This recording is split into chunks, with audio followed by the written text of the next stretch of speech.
नमस्कार। महाकाल की समाचार में आपका बहुत बहुत स्वागत है।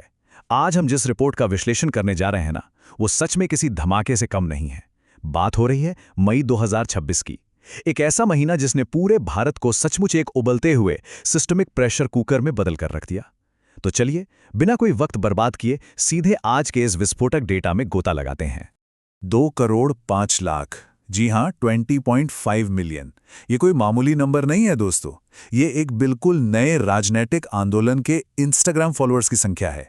और सबसे चौंकाने वाली बात क्या है, ये आंदोलन सिर्फ कुछ ही दिनों पहले पैदा हुआ है। ये नंबर चीख चीख कर बता रहा है कि देश के अंदर किस स्तर की ऊर्जा और कैसा भयंकर गुस्सा उबल रहा है। तो यहाँ सबसे बड़ा सवाल ये खड़ा होता है कि आखिर क्या होता है जब रिकॉर्ड तोड़ती गर्मी, आसमान छूते वैश्विक ईंधन के दाम और अचानक से रद्द होती सबसे बड़ी परीक्षाएं देश के युवाओं को बिल्कुल टूटने की कगार पर धकेल देती हैं। आज हमें इसी का जवाब खोजना है, क्योंकि ये सिर्फ एक सवाल नहीं है, बल्कि इस पूरे बवाल की असल नींव है। चलिए, सबसे पहले कारण पर आते हैं। 47.6 डिग्री सेल्सियस, मतलब ये कोई मजाक नहीं है। उत्तर प्रदेश के बांदा में दर्ज किया गया ये धधकता हुआ तापमान साफ बता रहा है कि देश सचमुच जल रहा है। इस भीषण गर्मी ने जीना मुहाल कर दिया है, और ये डेटा सीधे तौर पर साबित कर रहा है कि हमारा फिजिकल माहौल इस वक्त कितना दमघोटू हो चुका है। और हालात बस यही नहीं रुकते। भारतीय मौसम विज्ञान विभाग यानी IMD के भयंकर अलर्ट्स खुद गवाही दे रहे हैं। दिल्ली ने 14 साल की अपनी सबसे गर्म रात का सामना किया। सफदरजंग का पारा 43.6 डिग्री तक पहुंच गया। उत्तर पश्चिम, पश्चिम और मध्य भारत में एक्सट्रीम हीट वार्निंग्स जारी हैं। आसमान से बरसती इस आग ने तो आम जनजीवन को पूरी तरह से झकझोर कर रख दिया है। अब जैसे ही इंसान इस चिलचिलाती धूप में घर से बाहर कदम रखता है, उसकी जेब पर एक और बड़ा वार होता है। ग्लोबल और लोकल डेटा का ये तुलनात्मक रूप सच में चौंकाने वाला है। एक तरफ ईरान युद्ध के कारण पैदा हुआ वैश्विक ईंधन संकट, और दूसरी तरफ दिल्ली में पेट्रोल के दामों में सीधा 3 रुपए प्रति लीटर का उछाल। पेट्रोल 97.77 रुपए पर पहुंच गया। मतलब 7 समंदर पार की जियोपॉलिटिक्स सीधे भारत की सड़कों पर आपका और हमारा ट्रांसपोर्टेशन बजट बिगाड़ रही है। अब इस तपती गर्मी और बढ़ती महंगाई के बीच सिस्टम के पूरी तरह ढहने का एक और बड़ा सबूत मिलता है। नेशनल टेस्टिंग एजेंसी यानी NTA की आधिकारिक प्रेस विज्ञप्ति किसी झटके से कम नहीं है। नीट UG 2016 रद्द। जी हां, एक इतनी बड़ी मेडिकल प्रवेश परीक्षा का इस तरह अचानक रद्द होना कोई छोटी खबर नहीं है। ये देश की पूरी शिक्षा व्यवस्था पर एक बहुत ही बड़ा सवालिया निशान लगाता है।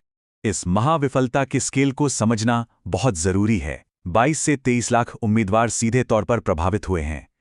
3 मई का एग्जाम पूरी तरह रद्द कर दिया गया। CBI की व्यापक जांच बैठ गई है और पेपर लीक से लेकर संगठित नकल के भयंकर आरोप लग रहे हैं। NTA की कमजोर कार्यक्षमता ने लाखों छात्रों का भविष्य बस एक रात में अधर में लटका दिया है। लेकिन असली विरोधाभास तो अब सामने आता है। सबसे बड़ी विडंबना देखिए। एक तरफ देश के लाखों युवाओं का भविष्य रुका हुआ है, सड़कों पर न्याय की मांग हो रही है, और दूसरी तरफ 2026 की IPL नीलामी में पैसों की ऐसी भयंकर बारिश हो रही है जो रुकने का नाम ही नहीं ले रही। ये आंकड़े सचमुच किसी के भी होश उड़ा सकते हैं। टॉप 3 IPL 2026 खिलाड़ियों की सैलरी देखिए। ऋषभ पंत 27 करोड़ रुपए, श्रेयस अय्यर 26.75 करोड़ रुपए, कैमरून ग्रीन 25.20 करोड़। बिना कोई राय बनाए सिर्फ इन नंबर्स को देखने पर ही पता चलता है कि सिस्टम में एक तरफ कितनी भारी दौलत बह रही है। पैसों का ये खेल बस कुछ ही सेकंड्स में करोड़ों के पार जा रहा है। एक तरफ स्पोर्ट्स के अरबों रुपए और दूसरी तरफ युवाओं का असली संघर्ष। 15 से 25 साल के ग्रेजुएट्स के बीच बेरोजगारी की दर लगभग 40% पर खड़ी है। ये आंकड़ा डराता है। मतलब एक तरफ करोड़ों के कॉन्ट्रैक्ट साइन हो रहे हैं और दूसरी तरफ डिग्रियां हाथ में लिए 40% युवा घर पर बिल्कुल खाली बैठे हैं। और इसी भयानक फ्रस्ट्रेशन और गुस्से के बीच एक ऐसा बयान आता है जो बारूद में चिंगारी लगा देता है। सुप्रीम कोर्ट के मुख्य न्यायाधीश सूर्यकांत की टिप्पणी कि कुछ युवा कॉकरोच की तरह है, जिन्हें कोई रोजगार या पेशे में जगह नहीं मिलती और वे हर किसी पर हमला करना शुरू कर देते हैं। ये वो शब्द हैं दोस्तों जिन्होंने इंटरनेट की दुनिया में भूचाल ला दिया।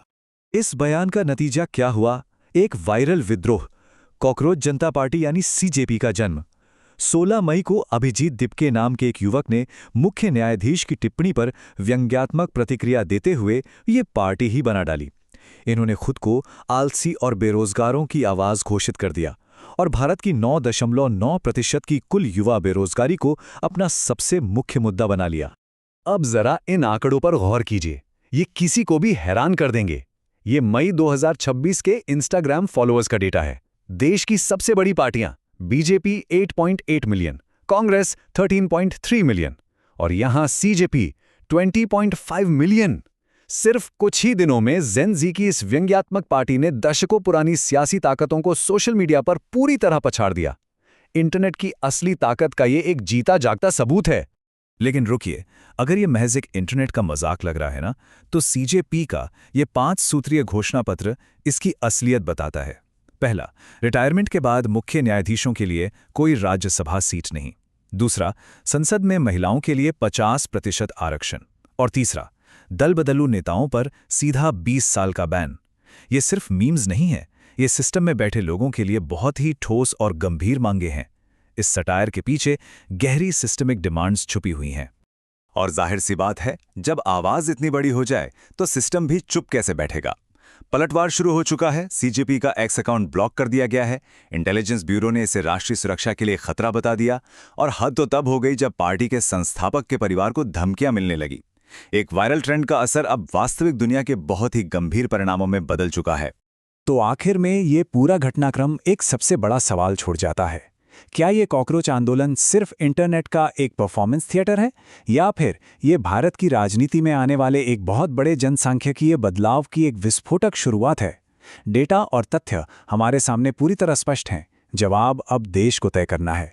महाकाल की समाचार की आज की इस विशेष रिपोर्ट में इतना ही। जानकारी से जुड़े रहिए और सवाल पूछते रहिए।